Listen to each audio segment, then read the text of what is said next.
नमस्कार. आनंदाची गुरुकिल्ली या चॅनल मध्ये तुम्हा सर्वांचे खूप खूप स्वागत. नम्र झाले भूता त्याने कोंडिले अनंता असे म्हटलेले आहे. म्हणजेच आपल्याकडे नम्रता असेल तर आपण यशस्वी होऊ. शैक्षणिक, सामाजिक, प्रशासकीय, धार्मिक इत्यादी सर्व क्षेत्रात नम्रता असेल तर ती व्यक्ती निश्चित यशस्वी होते, श्रेष्ठ होते. विनय, नम्रता, गोडवा, मधुरता नसेल तर अशांती, तणाव इत्यादी गोष्टी येतात.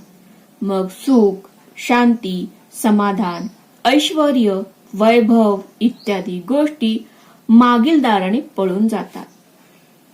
प्राचीन काळापासून आपण पाहतो आश्रमात राजपुत्र व इतर विद्यार्थी समान असतात. राजपुत्र ही गुरुग्रही, विनयी, नम्र होऊन गुरुचरणी शिक्षण घेतो, इतरांप्रमाणे काम करतो. तेथे विनम्रता होती.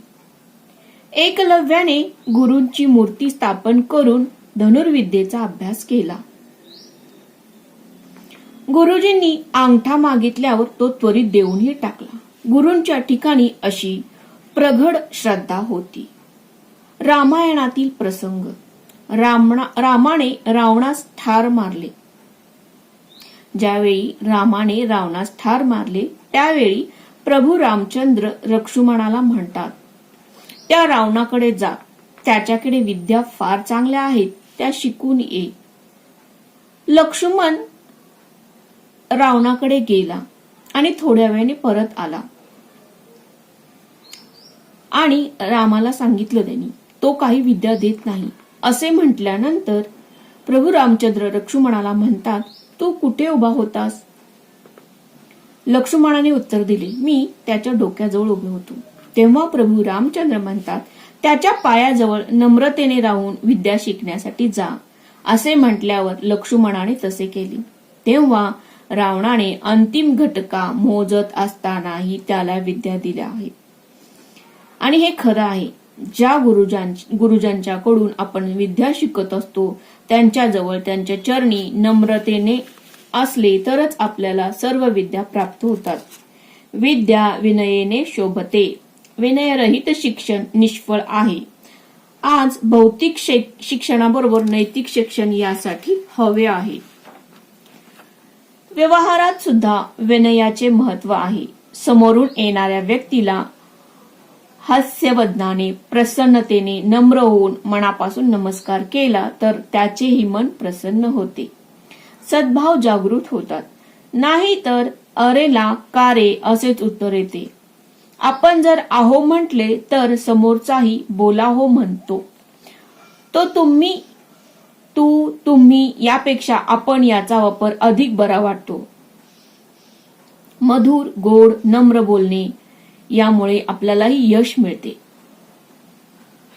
लोकव्यवहारामध्ये आपण पाहतो जो अधिक ज्ञानी, धनी, वैभव संपन्न असतो तो नम्र असतो.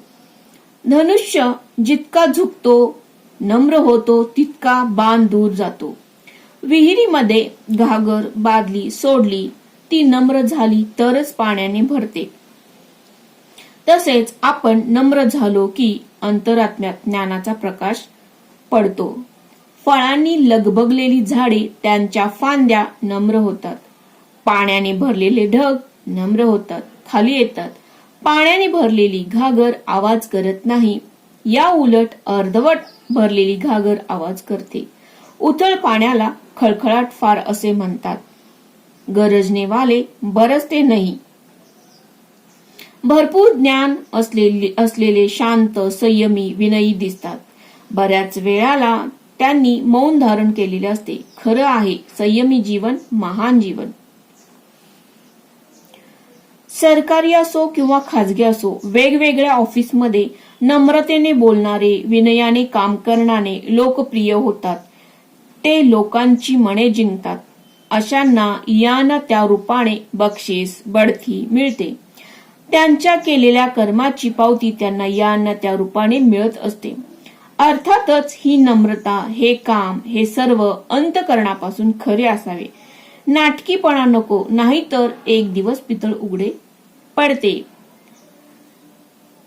ज्ञानी आहे पण मानी आहे, गर्विष्ठ आहे, कोणाला मदत करण्याची भावना नाही, मीच शहाणा असे म्हणणारे कित्येक वर्ष ते जिथल्या तिथे किलोमीटरच्या दगडाप्रमाणे असतात. प्रगती करू शकत नाहीत. वागण्यात, कामात, बोलण्यात गोडवा, नम्रता, स्वच्छता, टापटीप असेल तर ती व्यक्ती यशस्वी होते, इतरांनाही आवडते, लोकप्रिय होते. माझं तेच खरं, यापेक्षा खरं ते माझं ही भूमिका असावी. म्हणूनच म्हणतात नम्र असणारी व्यक्ती यशस्वी होतात. नम्र झाले भूता त्याने कोंडेले अनंता. हा व्हिडिओ आवडल्यास लाईक, शेअर आणि सबस्क्राईब करा. धन्यवाद.